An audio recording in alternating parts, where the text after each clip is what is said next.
ಎಲ್ಲರಿಗೂ ನಮಸ್ಕಾರಂ.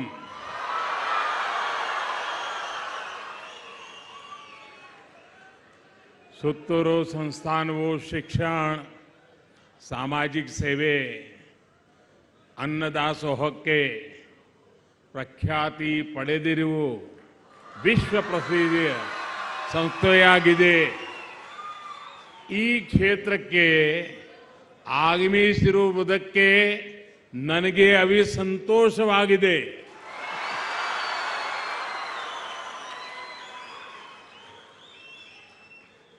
श्रद्धेय श्री शिवरात्रि देशी केंद्र महास्वामी जी, श्री सिद्धेश्वर महास्वामी जी, श्री सिद्धलिंगा महास्वामी जी, कर्नाटक के मुख्यमंत्री श्री बसवराज जी, केंद्रीय मंत्रिमंडल के मेरे साथी प्रहलाद जोशी जी, कर्नाटक सरकार के मंत्री, सांसद, विधायक और सुत्तूर मठ से जुड़े आप सभी श्रद्धालुगण और विशाल संख्या में यहां आशीर्वाद देने आए पूज्य संतगण, मैं मैसूरू की अधिष्ठात्री देवी माता चामुंडेश्वरी को प्रणाम करता हूं. ये मां की कृपा ही है कि आज मुझे मैसूरू आने का सौभाग्य मिला. मैसूरू के विकास के लिए कई बड़े कार्यों के लोकार्पण का अवसर भी मिला और अब मैं यहां आप सब संतों के बीच इस पुण्य कार्यक्रम में आकर के स्वयं को बहुत ही धन्यता अनुभवता हूं. और यहां से मैं मां चामुंडेश्वरी के चरणों में जाऊंगा, उनके भी आशीर्वाद लूंगा. इस आध्यात्मिक अवसर पर मैं श्री सुत्तूर मठ के संतों, आचार्यों और मनीषियों को इस मठ की महान परंपरा, उसके प्रयासों को नमन करता हूं. विशेष रूप से मैं आदि जगत गुरु शिवरात्रि शिवयोगी महास्वामी जी को प्रणाम करता हूं, जिन्होंने इस आध्यात्मिक वटवृक्ष के बीज रोपा था. ज्ञान और अध्यात्म की उस महान परंपरा को आज सुत्तूर मठ के वर्तमान मठाधीश परम पूज्य श्री शिवरात्रि देशी केंद्र महास्वामी जी के आगे बहुत तेजी से उसको फल फूल रहा है. श्री मंत्र महर्षि जी द्वारा शुरू की गई पाठशाला ने श्री राजेंद्र महास्वामी जी के मार्गदर्शन में इतना विशाल प्रकल्प लिया. भारतीय संस्कृति और संस्कृत शिक्षा के लिए इस पाठशाला के नए भवन का लोकार्पण भी आज हुआ है. मुझे विश्वास है कि अपने इस आधुनिक और भव्य स्वरूप में ये संस्थान भविष्य निर्माण के अपने संकल्पों को उसे और अधिक विस्तार देगा. मैं इस अभिनव प्रयास के लिए आप सभी को सर झुका करके अभिनंदन भी करता हूं, अनेक अनेक शुभकामनाएं भी देता हूं.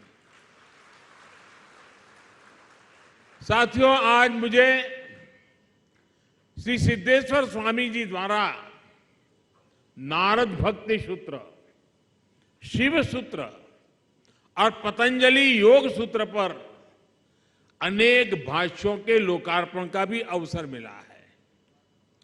पूज्य सिद्धेश्वर स्वामी जी भारत की उस प्राचीन ऋषि परंपरा का प्रतिनिधित्व कर रहे हैं जिसे शास्त्रों में श्रुत परंपरा कहा गया है. श्रुत परंपरा यानी जो सुन लिया उसे मस्तिष्क और हृदय में धारण कर लिया.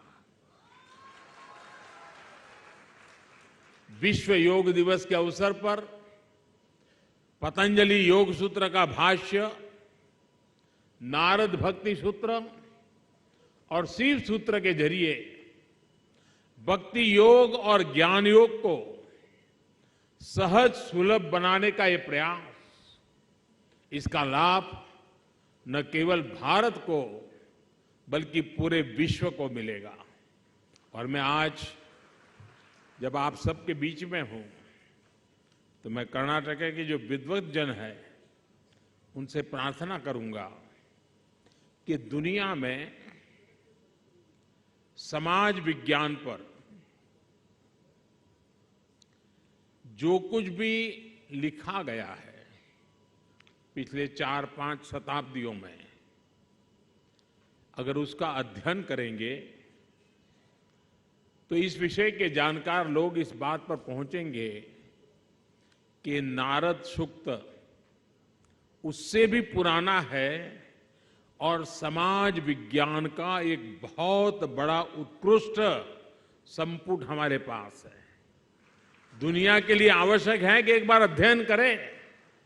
जो पश्चिम के विचारों को जानते हैं वो कभी नारद सूक्त के माध्यम से दुनिया को देखने का, समाज व्यवस्था को देखने का, मानवीय मूल्यों को देखने का अद्भुत ग्रंथ ये नारद सूक्त है।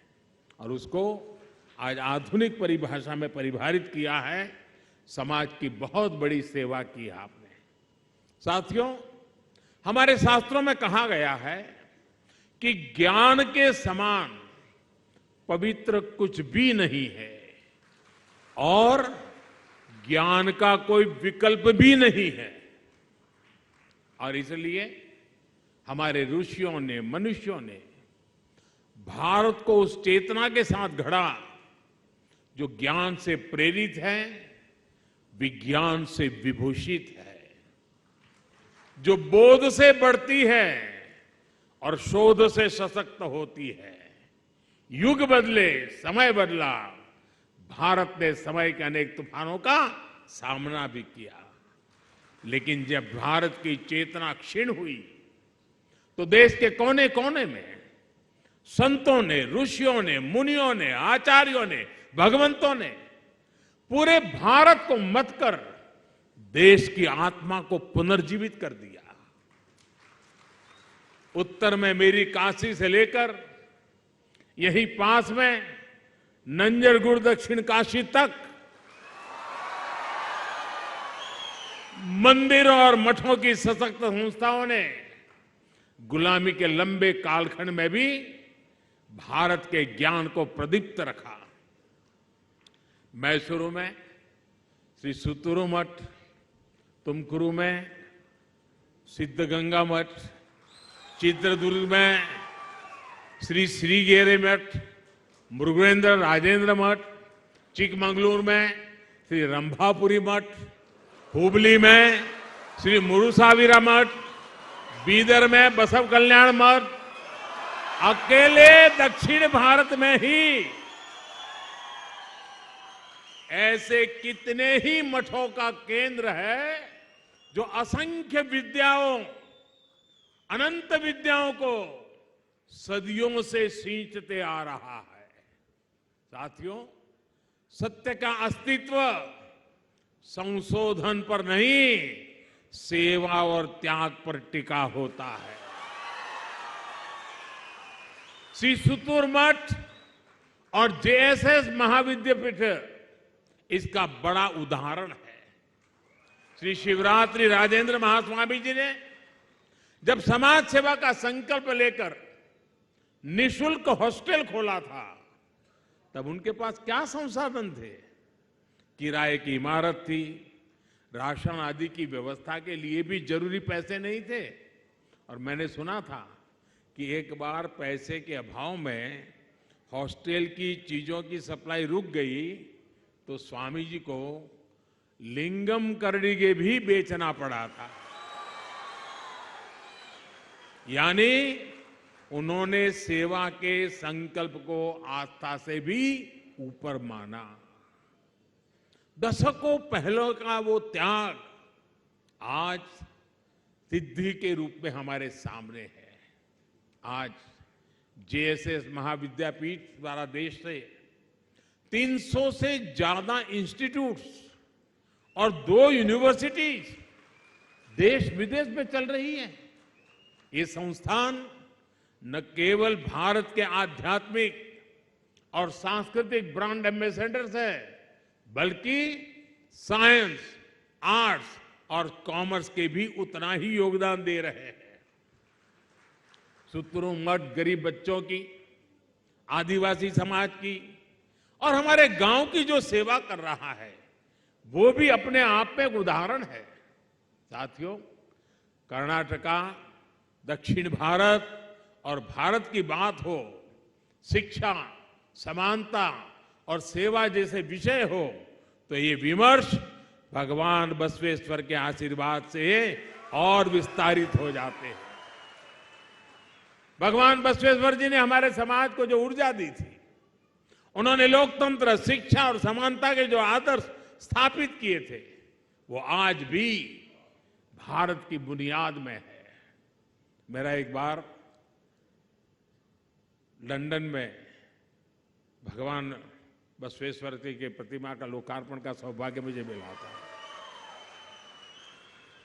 और उस समय मैंने कहा था कि एक तरफ मैग्ना कार्टा रखिए और दूसरी तरफ भगवान बसवेश्वर के वचन रखिए, आपको पता चलेगा कि मैग्ना कार्टा के पहले, कितनी सदियों पहले मेरे देश में समाज के प्रति देखने का दृष्टिकोण क्या था, उससे नजर आएगा। साथियों, उन्हीं आदर्शों पर चलते हुए श्री सिद्धगंगा मठ आज 125 से ज्यादा इंस्टीट्यूट चला रहा है, समाज में शिक्षा और अध्यात्म का प्रसार कर रहा है। और मुझे बताया गया है कि सिद्धगंगा मठ के स्कूलों में इस समय करीब 10,000 विद्यार्थी ज्ञान अर्जित कर रहे हैं।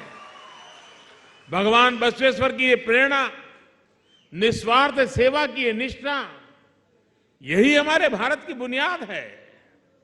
जितनी मजबूत ये बुनियाद होगी, उतना ही मजबूत हमारा देश होगा। साथियों, आज जब हम देश की आजादी के 75 साल मना रहे हैं, तो आजादी के अमृत काल का ये कालखंड सबके प्रयास का उत्तम अवसर है। हमारे ऋषियों ने सहकार, सहयोग और सबके प्रयास के इस संकल्प को सहनावतु सहनौ भुनक्तु सह वीर्यम करवावहै जैसी वेद ऋचाओं के रूप में हमें दिया है। आज समय है हम हजारों सालों के उस आध्यात्मिक अनुभव को साकार करें। आज समय है कि हम गुलामी के सैकड़ों वर्षों में देखे गए सपनों को साकार करें। इसके लिए हमें अपने प्रयासों को और गति देनी होगी। हमें अपने प्रयासों को राष्ट्र के संकल्पों के से जोड़ना होगा। साथियों, शिक्षा के क्षेत्र में आज राष्ट्रीय शिक्षा नीति का उदाहरण हमारे सामने है। शिक्षा हमारे से भारत के लिए सहज स्वभाव रही है। इसी सहजता के साथ हमारी नई पीढ़ी को आगे बढ़ने का अवसर मिलना चाहिए। इसके लिए स्थानीय भाषाओं में पढ़ाई के विकल्प दिए जा रहे हैं। कन्नड़ा, तमिल, तेलुगु के साथ साथ संस्कृत जैसी भाषाओं को भी प्रमोट किया जा रहा है। हमारे सभी मठ और धार्मिक संस्थान इस कार्य में सदियों से लगे हुए हैं।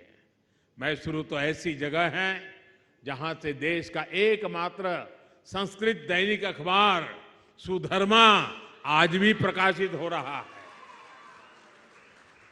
अब देश भी आपके इन प्रयासों में अपना सहयोग दे रहा है। इसके लिए हर संभव प्रयास कर रहा है। इसी तरह स्वास्थ्य और आरोग्य की दिशा में भारत के प्रयासों से आज आयुर्वेद और योग को पूरी दुनिया में नई पहचान मिली है।